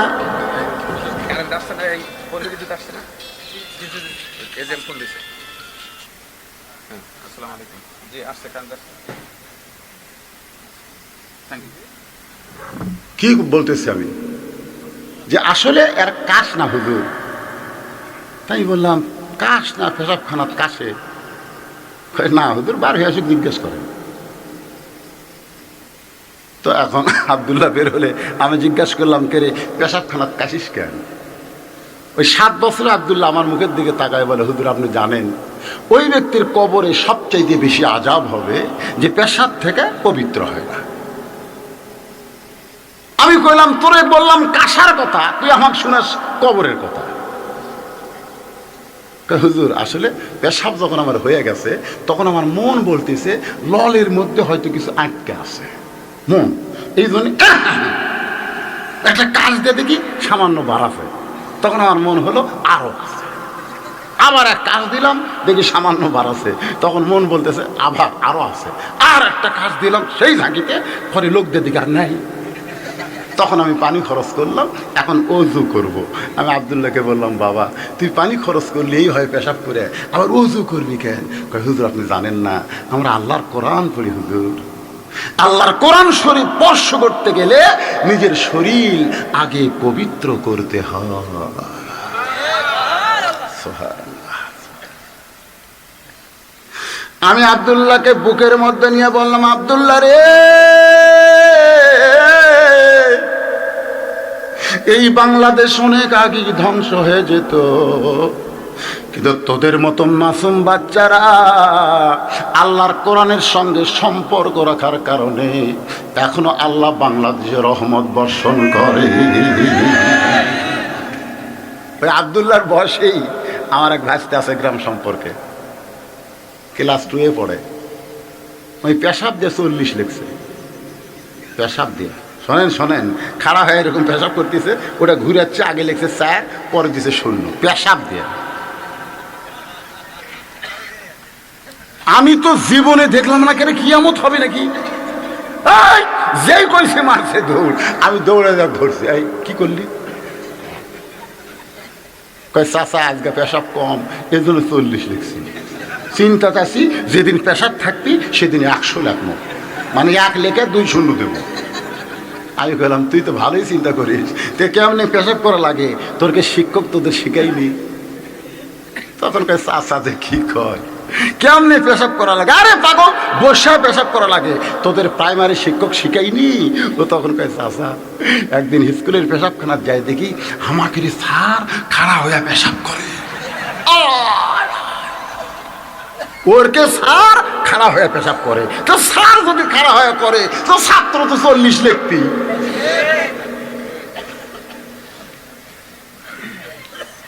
এখন আপনারা চিন্তা করেন, সে একদম বাগডুমের স্কুলে আজকে হাজার হাজার কোটি টাকা সরকার বাজেট করতেছে, আর এই কোরআনের মাদ্রাসার জন্য 1 টাকা এ একবারে কয়জন উঠলো রে? এই এরা একবারে 4 জন উঠলো কেন?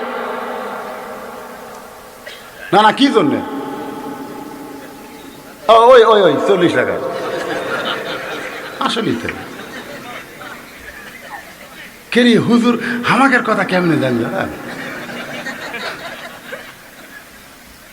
আমি এক ওয়াজ করে বগুড়ার আমার নিয়তকে জানেন 3টা করে মাহফিল করি, জোহর থেকে আসর, মাগরিব থেকে এশা, আর একটা হলো 9টা থেকে 12টা, এই 3 টাইম ওয়াজ করি। তো মাগরিব থেকে 9টা পর্যন্ত ওয়াজ করে আসার সময় দেখি আমার গাড়ির আলোতে কয়েকজন পেশাব করতেছে, ধরা পড়ছে। তো একজন আবার লাভ দেওয়া উঠছে, দেখি পানিও লাইনি ঢিলাও লাইনি, ওই লুঙ্গি দিয়ে মুছতেছে, ওই পেশাব লুঙ্গি দিয়ে। আমি বললাম, আল্লাহ রে, এ কি মানুষ রে, নিজের পরে লুঙ্গি দিয়ে পেশাব মুছতেছে। আল্লাহর কি কাম ওয়াজ করে এসে দেখি ওই সামনে আবার বসে। হ্যাঁ দেখি বাবাই, এর মাসের ছাত্র কয়জন আছে? ওটো তো, ওটো খারাপ, ওটো, তোমরা একটু ওটো না কে? না না, ভয় না, ভয় না, ওটো। হ্যাঁ আপনারা বুঝতেছেন না, মাদ্রাসার ছাত্রী কয়টা আছে? এটা আসো, আমি এই সামনে আসো, আসো। তোমাকে তো তোমাকে প্রশংসা করতেছে, কথা শোনে না কেন? কথা শোনে না কেন? এই হাফিজি মাদ্রাসার ছাত্ররা তো কথা শোনে।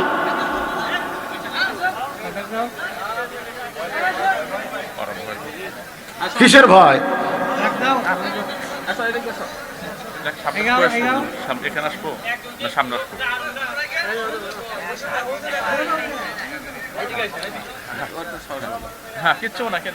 আসেন, এই যে ওপরে উঠে আসো, আসেন। আপনারা কোরআন দেখবার আসেন নাই? আজকের ওয়াজের সাবজেক্ট কি? কোরআন দেখা না? আমি কিন্তু এ পর্যন্ত ওয়াজ করতেছি, কোরআন দেখাচ্ছে। উমর ফারুক রাখালের মধ্যে যা কি দেখছে? এখন কি হচ্ছে? বিচার হবে নামাজের পরে। উমর ফারুক কি নিজের ইচ্ছা মতো বিচার করবে, না আল্লাহর আইন দিয়ে করবে? হ্যাঁ আসো, এটা দোয়া করে দিন, এদিকে আসো। এই মাদ্রাসার ছাত্র কয়জন হুজুর? কয়জন ছাত্র? 24 জন। আবাসিক 24টা ছাত্র এই মাদ্রাসা আছে। আপনারা যারা কোরআন দেখার ওয়াজ শুনতেছেন, যাও বাবা, এখন তোমরা যাও, আপনারা যারা কোরআন দেখার ওয়াজ শুনতেছেন, এতক্ষণ পর্যন্ত আমি যে ওয়াজটা করলাম, এ ওয়াজে কারা কারা বুঝেছেন যে কোরআন এমন একটা কিতাব যার জন্য নিজের জীবন পর্যন্ত আল্লাহ দেওয়া যায়? এই বিশ্বাস কারা কারা করেছেন? আল্লাহকে একটু হাত দেখান তো দেখি। লিল্লাহি তাকবীর, হাত নামান। আপনাদের মধ্যে আমি 24 জন ছাত্র, এখানে আবাসিক 24 জন মানুষকে চাই, একটা করে কোরআন শরীফ এই বাচ্চাদের হাতে দেওয়া লাগবে। যে কোরআন শরীফের দাম হলো মাত্র 500 টাকা, মাত্র 500 টাকার একটা কোরআন আপনারা দিবেন। যাদের বাপ মা কবরে গেছে, আমি দোয়া করে দিব এই মাদ্রাসা একটা কোরআন দেওয়ার কারণে আল্লাহ আপনার বাপ মার কবর যেন জান্নাত বানায় দেয়। যাদের বাপ মা মারা গেছে, জীবিত আছে, আমি দোয়া করব একটা কোরআন শরীফ দেওয়ার কারণে আল্লাহ বাপ মার হায়াত যেন বাড়ায় দেয়। 500 টাকা, মাত্র 500 টাকা। 24 জন আল্লাহর বান্দাকে চাই। সর্বপ্রথম স্টেজের উপর থেকে পাইছি, আল্লাহ তোমার তাকে একাই দান করেছে। পরীক্ষায় পাস করা লাগবে, জোরে কোন কথা ঠিক কি না? অনেক ছেলে পেলে পড়ে কিন্তু পরীক্ষা দিলে ফেল করে। কেন কি পড়লি রে, ফেল করলি কেন? তখন কি বলে, পড়ছি ভাই কিন্তু মনোযোগ দিয়ে পড়িনি। আজকে আমরা অনেকে নামাজ পড়ি কিন্তু নামাজের ভিতরে আমরা ঢুকতে পারি না। কেন আপনারা এই মাহফিল কমিটির লোক ভিতরে গামছা দিয়ে টাকা আদায় করছেন? হ্যাঁ, এদিকে আদায় হয় না নাকি? কত? মহিলারা দেখেন 1635 টাকা দিচ্ছে, আর একটা কোরআন শরীফ দিবে। আপনারা একটু ভিতরে গামছা নিয়ে যান না বাজান। অনেক লোক আছে 10 টাকা 20 টাকা দিবে, তারা হয়তো এখানে উঠে এসে টেজে দিতে তারা শরম পাচ্ছে, বুঝতেছেন না? এটা নিয়ম, তাই আপনাদের আপন ইচ্ছা এটা যাওয়া দরকার। হ্যাঁ, যান ভিতরে যান। এই কে যাবে ভিতরে? কে যাবে? যান ভিতরে যান। ছাত্ররা কোথায় গেল? এই ছাত্র, এরকম পাঞ্জাবি ধরে, গামছা ধরা লাগবে না, পাঞ্জাবি ধরেন তো। আচ্ছা, আপনি পাঞ্জাবির কোঁচা নাই? বৌড়ার কয় কোঁচা, এই গামছা ধরা লাগবে। একজনকে পাড়াবেন আপনারা, একজন গামছা না, 2 জন। আর একজন ধরেন, এই সাইডে একজন ধরেন, ধরেন আর একজন ধরেন, মাদ্রাসার জন্য ধরেন। 10, 20, 50, 100 টাকা যে যা পারবেন আল্লাহর হস্তে দান তো। মাশাআল্লাহ, মাশাআল্লাহ। কোরআন শরীফ বাবদ আবার একজন আল্লাহর বান্দা 500 টাকা দান করেছে। আল্লাহ তার দানকে কবুল করেন। মাদ্রাসার সভাপতি সাহেব তো 10,000 টাকা দিল। এই মাদ্রাসার সেক্রেটারিকে, মাদ্রাসার সেক্রেটারি সাহেব দিচ্ছেন আপনি? তো দেন, একটা দোয়া হোক, লেখে সেটা কোন